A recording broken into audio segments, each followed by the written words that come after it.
Okay કાકા આપનું નામ પેલા. યતીશભાઈ કરમસીભાઈ ચૌહાણ, સતીશભાઈ ક્યાં રહ્યો તમે? કુંભારવાળા બાનુબેનની વાડીમાં. શું બનાવ બન્યો હતો? કે મારા છોકરાને ટોપ 3 પાસેથી આગળથી એને ઉપડી ગયા આ લોકો માર મારીને, બરાબર. ગાડીમાં કાટલા પકડીને બેહારી દીધા અને પછી છે ને એને આમ એવી જગ્યા ઉપર લઈ જાય અને એને ધોર માર માર્યો, બરાબર. એ માર્યો પછી એને છૂટો કરી દો. આ 13/5 બનાવ બન્યો હતો, બરાબર. છોકરાએ અત્યારે લગી બીકના માર્યા, ધમકી એ લોકોએ આપી છે, એટલે એ લોકોએ છોકરાએ કઈ કીધું નહીં, બરાબર.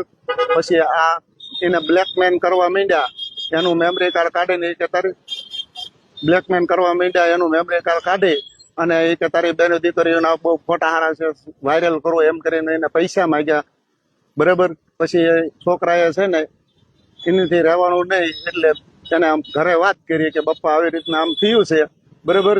અને પછી અમે કીધું બેન દીકરીઓના છે એટલે આપણે એને પેલા પૈસા આપી અને આપણું મેમરી કાર્ડ લઈ લેવી, બરાબર. એટલે અમે લઈ લીધું.